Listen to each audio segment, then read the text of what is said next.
नमस्कार, आप देख रहे हैं GNA24 क्राइम न्यूज। जुड़ रहे हैं आज की स्टोरी के साथ। आज की स्टोरी सुनाने से पहले मैं यही कहना चाहूंगी कि लास्ट में इस वीडियो को देखने के बाद इस वीडियो में कमेंट जरूर करें कि आपकी इस स्टोरी के प्रति राय क्या है, जो कि एक सच्चाई है। ये स्टोरी जो है एक सच है जो कि गोवा की है। और खबर को शेयर करें, इस स्टोरी जो अभी हम सुनाते हैं इसको शेयर करें ताकि ज्यादा से ज्यादा लोग हमारे साथ जुड़ सके और ज्यादा से ज्यादा लोग इस चैनल को सब्सक्राइब करें और बेल आइकन ऑन करके नोटिफिकेशन ऑन कर दें और हम जब भी स्टोरी के साथ आपके साथ जुड़े और आप हमारे साथ जुड़ सके एक नई स्टोरी के सुनने के लिए। तो आज शुरू करते हैं आज की स्टोरी और लास्ट तक बने रहें और कमेंट जरूर करें। ये बात है गोवा की। जून के महीने में एक महिला पुलिस के पास जाती है। जून के स्टार्टिंग में एक महिला वो पुलिस के पास जाती है, गोवा पुलिस को एप्लीकेशन देती है और कहती है कि मेरी जान को खतरा है। उसके बाद गोवा पुलिस उससे पूछती है भी क्या बात है। वो एप्लीकेशन उसको देती है कि भी आप इस एप्लीकेशन में सब कुछ डिटेल से लिख दो कैसी क्या बात है।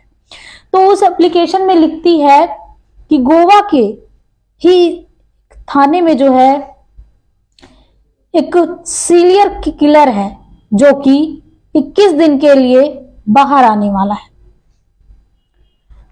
और उस सीरियल किलर से उसे खतरा है और उस सीरियल किलर को कोई और नहीं बल्कि गोवा पुलिस ही बाहर भेज रही है 21 दिनों के लिए। और वो सीरियल किलर जो है वो एक दो नहीं बल्कि 16 लड़कियों का कत्ल कर चुका है और उसे गोवा की पुलिस प्रशासन ही बाहर भेज रही है 21 दिनों के लिए और उससे उसे खतरा है। खतरा क्यों है वो भी हम बताएंगे। और उसे जेल के बाहर भेजने का कोई खास मकसद भी नहीं है, कोई खास काम भी नहीं है। उसे बस इसलिए भेजा जा रहा है क्योंकि वो इस जेल में 14 साल से अपनी सजा काट रहा है। 14 साल से अपनी सजा काट रहा है, इसलिए प्रशासन का ये कहना है कि उसे कुछ दिन के लिए जो बाहर भेजा जाए ताकि वो सोसाइटी में जाए, सबसे घुले मिले, बातचीत करे ताकि उसका मानसिक संतुलन ठीक रहे। इसलिए उसे 21 दिनों के लिए रिहाई दी जा रही है। लेकिन अब वो महिला कौन थी जिसको उसे खतरा था? फिलहाल उस महिला के बारे में भी बताएंगे। कहानी के लास्ट तक बने रहें, क्या कुछ पूरा मामला है।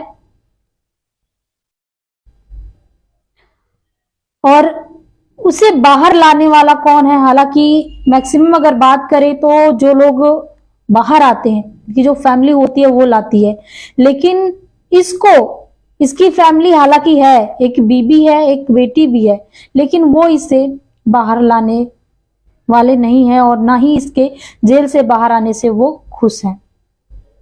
इसे बाहर प्रशासन द्वारा भेजा जा रहा है और इसलिए भेजा जा रहा है ताकि ये 14 साल से जो अपनी जेल के अंदर सजा काट रहा है ये बाहर जाए, सोसाइटी में लोगों से मिले और लोगों से मिले ताकि घुले मिले और इसका जो मानसिक संतुलन वो ठीक रहे।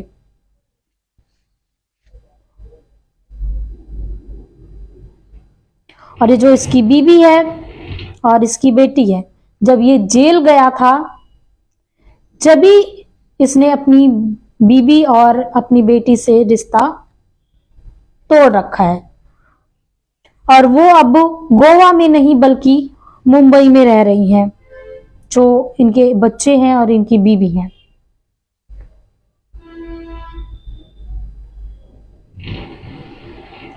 उस महिला ने कहा कि ये शख्स जो कि जेल में है, जिसे 21 दिन के लिए प्रशासन जो है जेल से बाहर कर रही है, ये शख्स ये लगातार मुझे जेल के अंदर से लेटर लिखता है, कॉल करता है और धमकी देता है कि जब भी ये जेल से बाहर आएगा तो ये मुझे बिल्कुल भी नहीं छोड़ेगा। और लगातार धमकी, ये 14 साल से ये जेल के अंदर था। 14 साल, 2 साल बीतने के बाद उसके बाद इसके फोन कॉल उस लेडीज के पास बार बार आने लगे। कौन थी ये लेडीज? अभी आपके मन में ये सवाल चल रहा होगा कि लेडीज कौन है जिसे एक सीरियल किलर बार बार कॉल से और लेटर के माध्यम से धमकी दे रहा था। 21 दिन के लिए वो रिहा हो रहा था। ये 21 दिन उस महिला के लिए कयामत भरे दिन थे, क्योंकि जो धमकी उसे वो दे रहा था वो उस डर में थी कि 21 दिन उसके कैसे कटेंगे, क्योंकि एक सीरियल किलर था। उसने 1 नहीं 2 नहीं बल्कि 16 खून जब कर रखे थे, तो अगर वो बाहर आएगा और 21 दिन खुले आजाद तरीके से घूमेगा तो उस महिला के साथ वो क्या करेगा। हालांकि वो 21 दिन में बस उसे क्या करना है, गोवा के एक पुलिस स्टेशन में जाकर हर दूसरे दिन एक साइन करना होता था और बस साइन के बाद वो खुला आजाद घूम सकता था। तो सोच सकते हैं उस महिला पर क्या बीत रही होगी जिसे लगातार जो है लेटर के माध्यम से, कॉल के माध्यम से धमकी आ रही थी, और वो शख्स जो कह रहा था कि मैं जेल से आने के बाहर तुम्हें देख लूंगा, तुम्हें नहीं छोड़ूंगा, और वो अब बाहर आ रहा है। तो आप भी सोच सकते हैं उस महिला के लिए कहीं ना कहीं वो कयामत के दिन रहे। वो 21 दिन जो उसके लिए वो चाहती थी कि उसे पुलिस प्रोटेक्शन दी जाए ताकि वो सेफ रह सके, क्योंकि उसकी जान को खतरा था।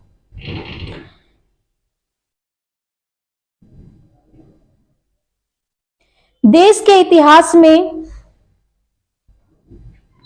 यह पहला ऐसा मामला है जो देश के इतिहास की बात कर रही हूं, ये पहला ऐसा मामला है जहां पर सीरियल किलर को 21 दिन के लिए आजादी यानी कि रिहाई दी जा रही है,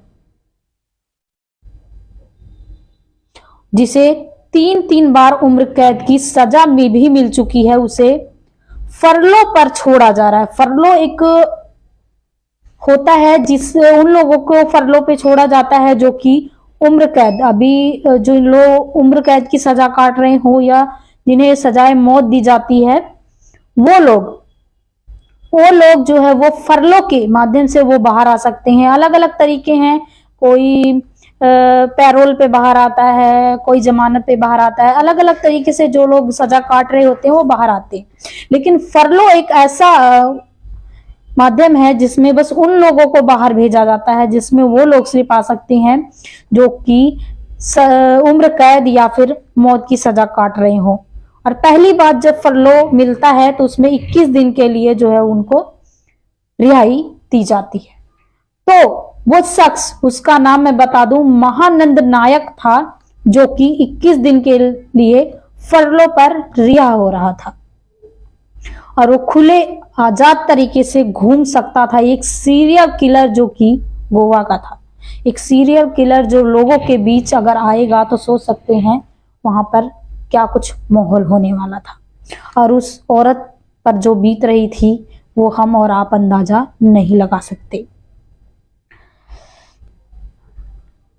और उसे बाहर जो है उसकी फैमिली नहीं ला रही थी। जैसा कि मैंने पहले ही कहा, गोवा में एक सेंट जेवियर नाम का एक एकेडमी थी, इंस्टीट्यूट थी, जिसकी जो कर्ता धर्ता थी मिस्टर मैवरिक फर्नांडिस। जो मिस्टर फर्नांडिस थी वो उसकी जिम्मेदारी ले रही थी कि जो महानंद नायक है उसे रिहा किया जाए, और जो भी साइन वगैरह होते हैं कानूनी उन पर वो साइन करेगी, और वो उनकी निगरानी में ही 21 दिन के लिए रहेगा। उस एकेडमी में, उस इंस्टीट्यूट में 21 दिन वो गुजारने वाला था। इसकी जिम्मेदारी उन्होंने मिस्टर फर्नांडिस ने ली थी, जो कि गोवा की ही थी। और क्यों ली थी ये भी अपने आप में एक बात थी। उसकी फैमिली ने कोई जिम्मेदारी नहीं ली, और एक जो सीरियल किलर है उसकी आखिरकार उसे रिहा करने की वजह ही क्या है। अगर रिहा किया जा रहा है तो आखिरकार उन्होंने क्यों ली, जिनको वो जानती भी नहीं थी। जो मिस्टर फर्नांडिस थी वो महानंद नायक को जानती भी नहीं थी, दूर दूर तक कोई रिश्ता भी नहीं था उनका।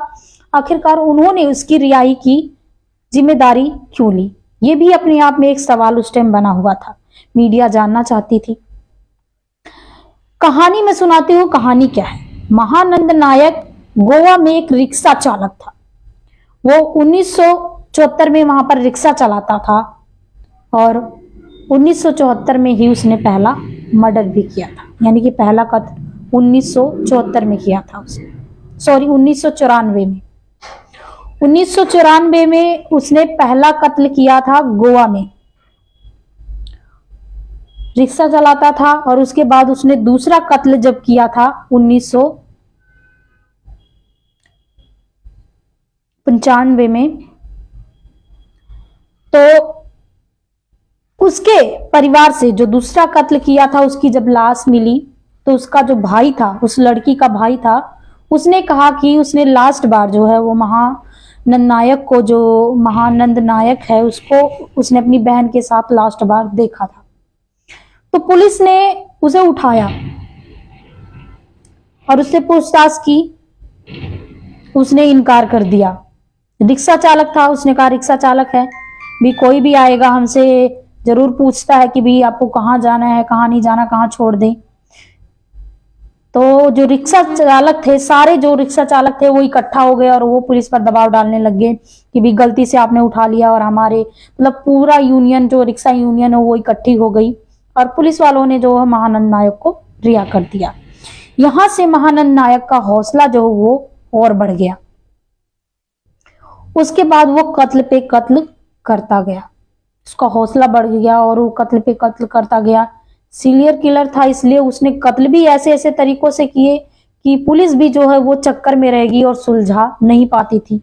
वो अलग अलग इलाकों में जाता, रिक्शा चलाता था, अलग अलग इलाकों में जाता, लोगों को बिठाता अपने रिक्शा में, और उस बीच वो बिठाता, जिन महिलाओं को रिक्शा में बिठाता उन्हें देखता, उसकी नीयत जो है वो खराब होती, उनके देखकर उसकी नीयत जो है वो खराब होती और वो नजर बस 25 से 35 साल की लड़कियों पर डालता था। तो जो 25 साल से 35 साल की और लड़कियां होती थी उन पर उसकी नजर ज्यादा टिकती थी और वो उन्हें ही ज्यादातर अपने रिक्शा में बिठाया करता था और उनसे फिर बातचीत करने की कोशिश भी करता था। रिक्शा में बिठाने के बाद छोड़ने के बहाने उनसे बातचीत करता था और नजदीकियां बढ़ाता था।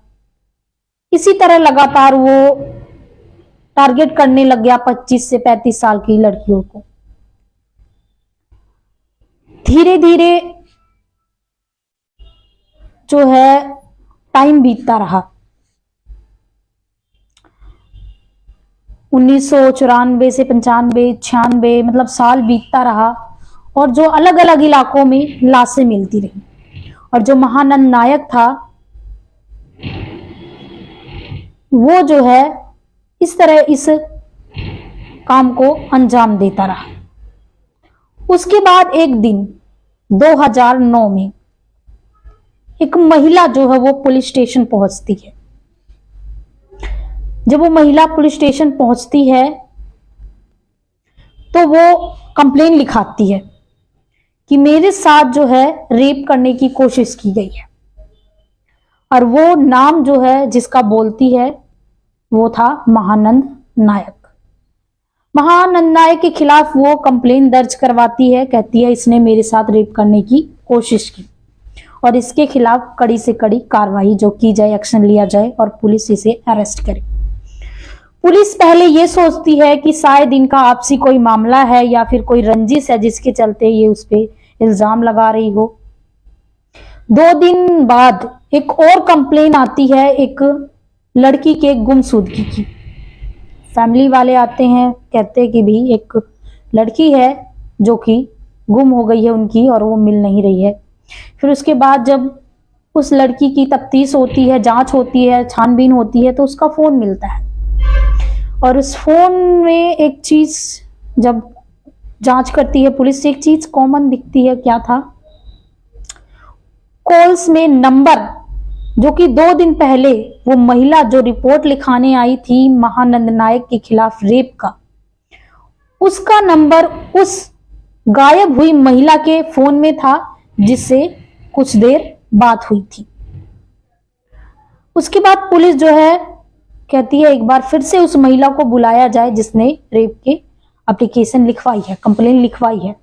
फिर उस महिला को बुलाया जाता है, फिर उससे पूछताछ किया जाता है कि आप क्या उससे महिला को जानती हैं। उसको कहती है नहीं, मैं नहीं जानती।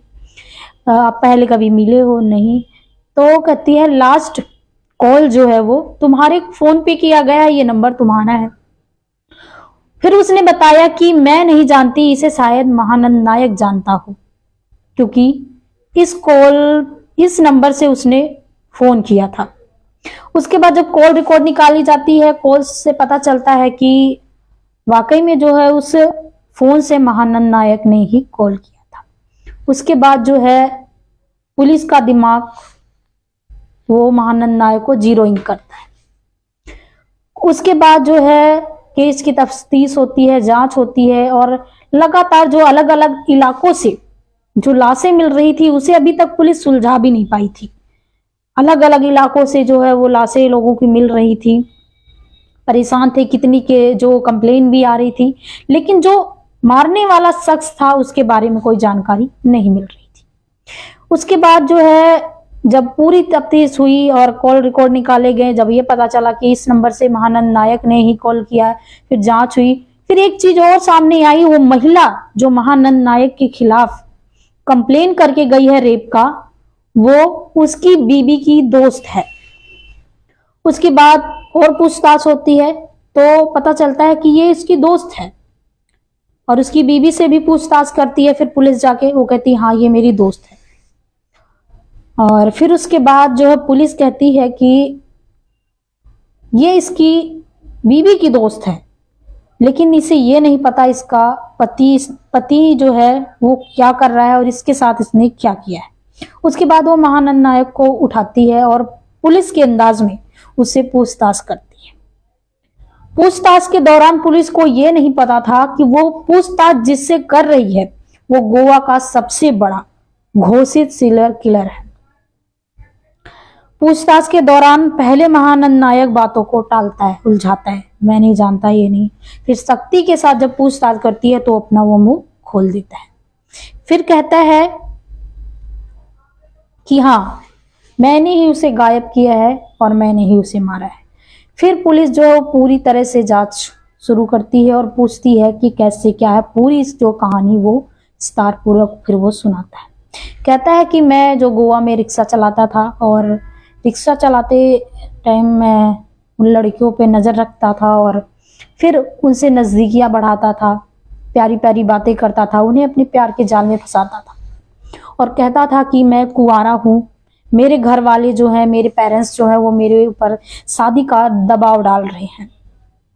वो मंदिरों में जाता, मंदिरों में देखता, जो 25 साल से ऊपर की लड़कियां होती, जो 25 से 30 साल की, 25 से 35 साल के बीच की लड़कियां होती, उनसे वो मिलता, उनसे नज़दीकियाँ बढ़ाता, हंसता बोलता और उनसे हर लड़की से, जो अलग अलग लड़कियां जिनको फंसाता, वो सबसे यही कहता कि मेरी जो फैमिली है वो मेरे ऊपर शादी का दबाव डाल रही है। वो कह रही है कि तुम शादी कर लो और मैं एक अच्छा खासा कंपनी है वहाँ पे काम करता हूँ, इतनी सैलरी ले रहा हूँ, लेकिन मैं फैमिली के दबाव में मैं क्या करूँ। फिर वो इस तरह से लड़कियां भी ये सोचती कि भी लड़का भी अच्छा खासा है, कद काठी में अच्छा है, हट्टा कट्टा है, देखने में भी सुथरा है, मतलब ठीक ठाक है, तो क्यों ना मैं ही अपने फैमिली से बात करके मैं इससे शादी करने के लिए कहूँ। वो उसके बात के झांसे में आ जाती और उससे प्यार करने लगती और कहती हाँ मैं तुमसे शादी करूंगी। फिर कुछ दिन ऐसे ही वो उनको फंसा के रखता, कहीं कहीं ले जाता, घुमाता फिराता और उनको फंसाता। उसके बाद फिर एक दिन उनसे ये कहता कि मेरी फैमिली जो है मुझसे बहुत ज्यादा दबाव डालने लग गई कि शादी करो शादी करो, मैं किसी और से शादी नहीं करना चाहता, मैं तुमसे प्यार करता हूँ, मैं तुम्ही से शादी करना चाहता हूँ। तो लड़की भी सोचती कि भी कितना अच्छा है, ये मेरे से ही करना चाहता है, मुझे धोखा नहीं दे रहा है। कहता है मैं तुम्हें अपनी फैमिली से मिलवाना चाहता हूँ। लड़की और भी खुश हो जाती कि भी ये मुझे अपनी फैमिली से मिलवाएगा, मेरे साथ शादी भी करेगा। उसके बाद लड़की तैयार हो जाती। वो कहता कि मेरे घर की एक परंपरा है, जब पहली बार जो लड़की जाती है, मेरे फैमिली वाले देखते हैं, लड़के के फैमिली वाले देखते हैं, फिर उस टाइम वो लड़की बिल्कुल तैयार होके आती है दुल्हन की तरह, अच्छे खासे कपड़े पहन के, चाहे सूट हो चाहे साड़ी हो, जेवर ओवर पहन के सब कुछ आती है और वो मुंह दिखाई करती हैं। उसके बाद जो है शादी होती है। लड़की भी मान जाती। तो लड़कियां क्या करती थी, वो अपने घर पे कुछ लड़कियां नहीं, जो स्टार्ट शुरू में नहीं बताती थी, वो सोचती थी पहले जो यहाँ फिक्स हो जाए उसके बाद अपने घर पे हम बताएं। वो क्या करती थी, घर से चुपके से जो गहने वहने हैं वो सब लेके, कपड़े उपड़े लेके वो घर से निकल जाती थी और इस महानंद नायक के साथ कहीं सुनसान जगहों पे जाकर वो कपड़े बदलती थी, जेवर और पहन के तैयार होके फिर आती थी कि चलो अब मैं तुम्हारी फैमिली से मिलने के लिए तैयार हूँ। लेकिन वहां पर महानंद नायक क्या करता था कि अगर कोई लड़की सूट पहन के आती थी तो चुन्नी से या दुपट्टे से, जो भी कोई, कहीं लोग चुन्नी बोलते हैं कहीं दुपट्टा बोलते हैं, उस दुपट्टे से उसका गला वहीं घोट देता था। अगर कोई लड़की साड़ी पहनकर तैयार होकर आती थी, घर से तैयार होकर आती थी या कहीं और से तैयार होकर उसे मिलने आती थी, तो उसे सुनसान जगह पे ले जाकर उस साड़ी के किसी कॉर्नर से लेके उसका गला दबा के उसे मार देता था और मारने के बाद उसके शरीर से सारे कपड़े उतार देता था। कपड़े उतारने के बाद और जेवर ओवर लेके वहां से फरार हो जाता था, कपड़ों को जला देता था। जेवर एक चोर बाजार मार्केट में बेचता था, वो भी अलग अलग जगहों पे जहां पर सुनार कई होते हैं ऐसे जो चोरी के गहने जो वो खरीदते, वहां पर बेचता था और अपना घर चलाता था। जैसा कि मैंने शुरू में ही कहा था कि उसकी एक बीबी और एक बच्चा था। उसकी बीबी जो है वो जॉब पे जाया करती थी और जब धीरे धीरे इसी तरह वो ये काम करने लग गया, लोगों को फंसाने लग गया, तो रिक्शा भी कम चलाया करता था क्योंकि टाइम नहीं मिलता था। वो लोगों को फंसाने के चक्कर में, उनको टाइम देने के चक्कर में उनके पीछे लगे रहता था। इस तरह से वो रिक्शा चलाना कम कर दिया, उसने रिक्शा छोड़ दिया, फिर वो घर रहने लग गया और लगातार वो मर्डर पे मर्डर करता गया। इसी तरह लोगों को फंसाता, प्यार में फंसाता, मैं तुमसे शादी करना चाहता हूँ, मैं तुमसे प्यार करता हूँ। उसके बाद फिर कहता कि मेरी फैमिली मुझसे शादी का दबाव डाल रही है, कह रही तुम शादी कर लो, मेरी फैमिली से, मैं तुमसे बहुत प्यार करता हूँ, तुम्हारे सिवा कोई किसी और से शादी नहीं कर सकता, लेकिन मैं अच्छे परिवार से हूँ, मैं अपनी फैमिली वालों को भी धोखा नहीं दे सकता।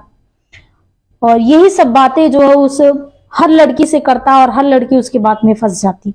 वो सोचती कितना अच्छा है जो मेरा भी ख्याल रख रहा है यहाँ और अपनी फैमिली का भी पूरा पूरा ख्याल रख रहा है कि उसे फैमिली भी नाराज ना हो और मैं भी नाराज ना हो। फिर लास्ट में क्या ऑप्शन रखता कि चलो मैं तुम्हें अपनी फैमिली से मिलवाता हूँ, मेरी फैमिली राजी हो जाएगी, फिर हम दोनों शादी कर लेंगे। इसी तरह वो लोगों को ले जाता है। इसी तरह उसने लगातार 15 मर्डर कर डाले। 16वें मर्डर जो था वो यही था जो कि कंप्लेन के 2 दिन बाद आया था। उसने हर बार वो जो कत्ल करता था उसमें वो कोई सबूत नहीं छोड़ता था, यहाँ तक कि जैसा कि मैंने कहा बॉडी पे कपड़े भी नहीं छोड़ता था कि उसकी शिनाख्त ना हो जाए उससे। और अलग अलग इलाकों में ले जाके मारता था ताकि अलग अलग जगह से बॉडी बरामद हो और वहां की पुलिस जो है वो यहाँ की पुलिस से कांटेक्ट ना कर पाए, एक दूसरे से कांटेक्ट ना कर पाए कि भी यहाँ भी बॉडी मिली, यहाँ भी बॉडी मिली, अलग अलग जगहों पे। और कुछ तो ऐसे होते थे जहाँ पे लाश तो मिलती थी लेकिन उनके परिवार के कोई कंप्लेन करने वाला नहीं होता, क्योंकि सभी को पता है कि आज का टाइम या फिर जब ही लगा लें 2009 से ही लोगों को इज्जत बहुत प्यारी होती। वो अपनी इज्जत के लिए लोगों के तानों के डर से या कहने के डर से वो कई बार बातों को छुपा लेते। जब वो देखते कि घर से गहने भी गायब हैं, लड़की भी नहीं है, तो उन्हें ये लगता कि शायद किसी लड़के के साथ वो भाग गई है।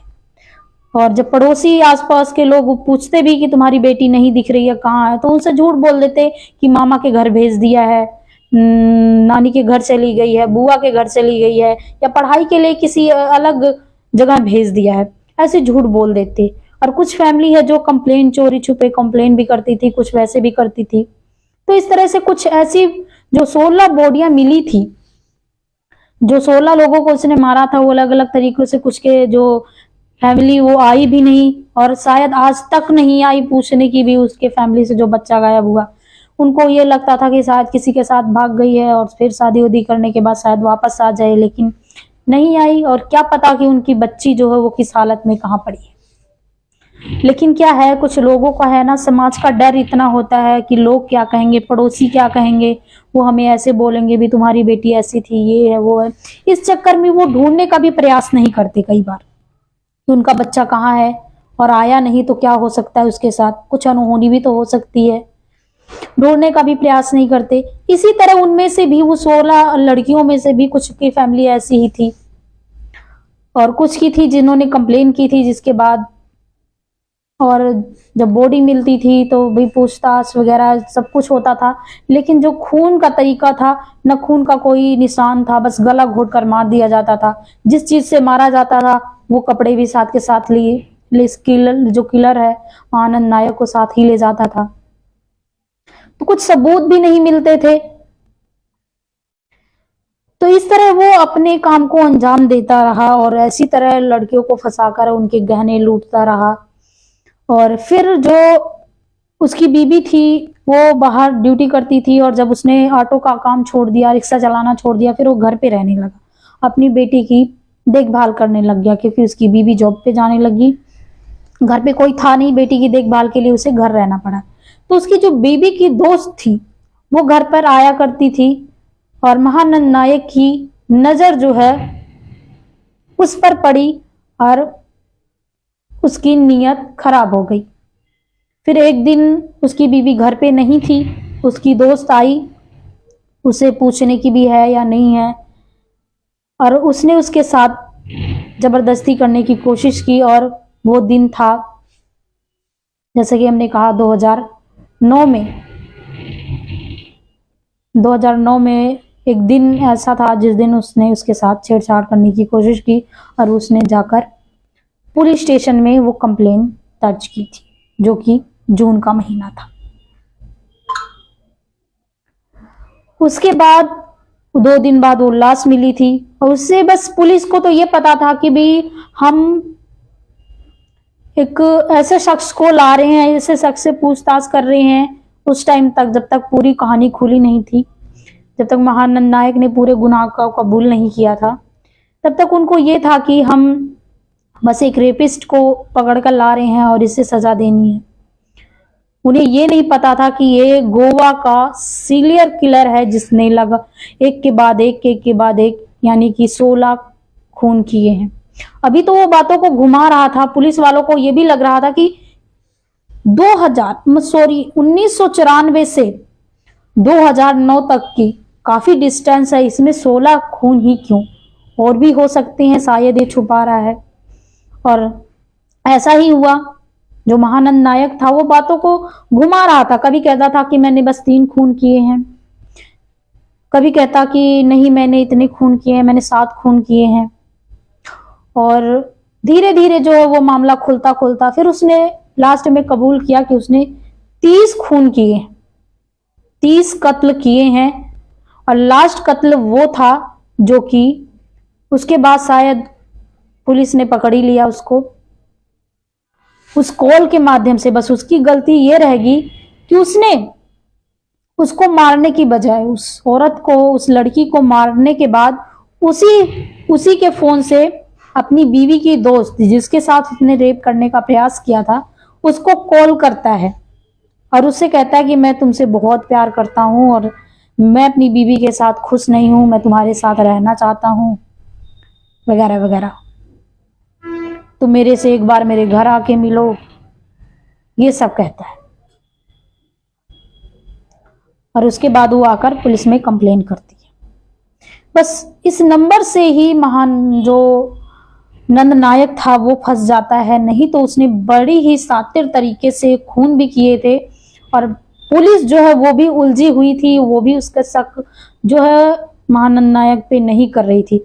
अगर बात करें जो 1995 में, अगर जो दूसरी बार उसे पुलिस ने जब पकड़ा था और पूछताछ की गई थी, उसी टाइम अगर सख्ती के साथ जो है पुलिस जांच करती और तफ्तीश करती तो शायद जो ये बाकी मर्डर्स थे ये नहीं होते, जो बाकी कत्ल थे वो नहीं होते, बाकी लड़कियां बढ़ जाती। लेकिन कहीं ना कहीं पुलिस ने उसको वहीं छोड़ दिया और उसका हौसला जो वो बढ़ गया और उसने लगातार खून पे खून करना यानी कि कत्ल पे कत्ल करना शुरू कर दिया। और उस किलर को यानी कि उस सीरियल किलर को गोवा पुलिस 21 दिन के लिए जो है वो फरलो पर रिहा कर रही है। फरलो जो है, हमने अभी बताया कि फरलो जो है वो उम्र कैद की सजा जो काट रहे हों, जो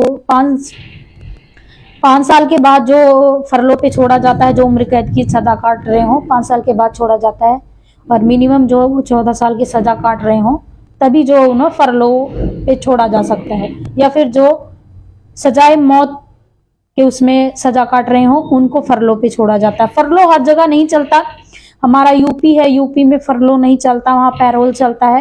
पैरोल है जिसमें उन लोगों को छोड़ा जाता है जो किसी वजह से उनको छोड़ा जाता है, किसी काम के लिए छोड़ा जाता है। एक जैसे कि घर में अगर किसी की डेथ हो गई हो या किसी जरूरी काम के लिए उनको पैरोल पे छोड़ा जाता है, अदरवाइज नहीं। फरलो है, इसमें कोई वजह नहीं होती, इन्हें बस ऐसे ही छोड़ दिया जाता है कि जाओ आजादी से अपनी 21 दिन की जिंदगी काट के आओ। कोई वजह नहीं, कोई वजह नहीं कि भी कोई मर रहा है जी रहा है, कोई नहीं। और जो महानंद नायक की फैमिली थी उससे भी एक मीडिया ने जो है पूछताछ की थी कि महानंद नायक को 21 दिन के लिए जो है फरलो पे छोड़ा गया है, क्या आप उनसे मिलना चाहेंगी? तो उसकी बीवी जो है और बेटी जो है वो साफ साफ शब्दों में कहती हैं कि जिस दिन उसके बारे में पता चला था और वो जेल गया, उसी दिन से हमारा रिश्ता खत्म हो गया था। अब वो कहाँ है, कैसा है, क्यों आ रहा है, क्यों जा रहा है, हमें कोई मतलब नहीं है। फिर जो है मीडिया जानना चाहती थी, जो मिस्टर फर्नांडिस हैं उनसे जानना चाहती थी कि जो सीरियल किलर है, जो लोगों के लगातार खून कर रहा है, जिसके सर पर इस तरह का तांडव चल रहा है मातम का कि वो लोगों को मार रहा है, फंसा रहा है, एक के बाद एक घर की लड़कियों को जो है उजाड़ कर रहा है, और उनको वो आखिरकार क्यों अपनी निगरानी में रख रही हैं, क्यों छुड़वा रही हैं, क्यों उसकी जमानत करवा रही हैं? तो जो मिस्टर फर्नांडिस थी उन्होंने कहा कि जब तक मिस्टर जो महानंद नायक है, जब तक वो 21 दिन के लिए बाहर है, तब तक वो इस मामले में कोई बात नहीं करना चाहते इस मामले में कोई बात, जब तक महानंद नायक बाहर है। उसके जेल में जाने के बाद वो इस मामले में बात करेंगी, लेकिन अभी वो इस बारे में कुछ कहना नहीं चाहती। लेकिन आप कमेंट में जरूर कमेंट कीजिएगा, आखिरकार ये कहां तक ठीक है? जो एक सीरियल किलर है, जो 3 उम्र कैद की सजा काट रहा है, एक नहीं, दो नहीं, बल्कि 3 उम्र कैद की सजा काट रहा है, क्योंकि जो जिन लड़कियों के उसने मर्डर किए थे उसमें कुछ के तो सबूत नहीं मिले, जिसके अभाव में उसके रिहा भी कर दिया गया था, और कुछ के जो सबूत मिले हैं उसके बिना पर उसे 3 बार उम्र कैद की सजा हुई है। और फिर भी जो है हमारी ऐसी प्रशासन है कि उसे फरलो पर रिहा कर रही है कि जाओ आजादी से जिंदगी जियो। जो मर्डरर है, जो किलर है, जो लोगों का खून कर चुका है, वो आज उसे कह रही है कि जाओ तुम आजादी की 21 दिन के दिन काट के आओ, जहां मर्जी वहां घूम के आओ। बस तुम्हें गोवा के एक पुलिस स्टेशन में 2 दिन बाद एक साइन करने के लिए आना पड़ेगा। ऐसे किलर को रिहाई से घूमने का मौका देना मतलब ऐसे और सीरियल किलर को प्रोत्साहन देना होता है, ऐसे और सीरियल किलर को बढ़ावा देना होता है कि कुछ नहीं होता, हम जाएंगे, रिहा घूमेंगे, आजाद घूमेंगे, और बाहर आने के बाद।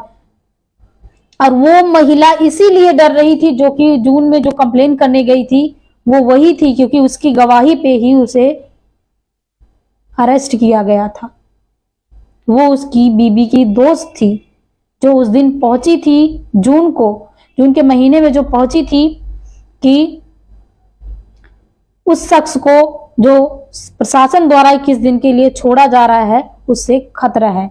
उसके बाद जो है उस महिला को जो है पुलिस प्रोटेक्शन देती है, गोवा की एक लेडी कांस्टेबल उसके साथ रहती है हर वक्त कि इसकी निगरानी के लिए, जब तक महानंद नायक जेल से बाहर है, और उसे प्रोटेक्शन दिया जाता है, वो जहां आ रही है जा रही है। तो कहानी जो है, और महानंद नायक जो अभी भी बाहर घूम रहा था एक सीरियल किलर होकर, और अपनी सजा जो है वो फिर से जेल के अंदर जाकर वो काट रहा है। लेकिन आप कमेंट में जरूर बताएं कि क्या लगता है कि प्रशासन की व्यवस्था ठीक है? जो सजा काट रहा है, जो एक गुनहगार है उसे खुलेआम रिहाई देने का क्या मतलब होता है, कमेंट में जरूर कीजिएगा। और फिर जोड़ेंगे एक ऐसी ही स्टोरी के साथ, क्राइम स्टोरी के साथ जोड़ेंगे। उसके लिए बने रहें हमारे नेक्स्ट वीडियो के लिए, और वीडियो को शेयर करें, कमेंट करें, लाइक करें, सब्सक्राइब करें, और आगे भी अपने दोस्तों के पास ग्रुप में भेजें ताकि ज़्यादा से ज़्यादा लोग हमारे साथ जुड़ सकें। और हम हर रोज़ आपके साथ एक स्टोरी के साथ जुड़ते हैं। और लास्ट में यही कहना चाहेंगे, अगर आपके पास कोई स्टोरी है या जेन्युइन स्टोरी है जो रियल है और आप चाहते हैं कि उसे चैनल के माध्यम से बताया जाए, सुनाया जाए, तो ज़रूर हमारे पास भेजें। हम उसे अपने चैनल के माध्यम से ज़रूर लोगों तक पहुंचाएंगे। जैसे कि आज की स्टोरी थी, हमने आज की स्टोरी सुनाई। इस तरह जो क्राइम स्टोरी है वो हमारे पास आप भेज सकते हैं। और फिलहाल के लिए बने रहें हमारे चैनल के साथ, चैनल 24 क्राइम न्यूज़ के साथ, और लगातार ऐसे ही हमें सपोर्ट करते रहें। धन्यवाद।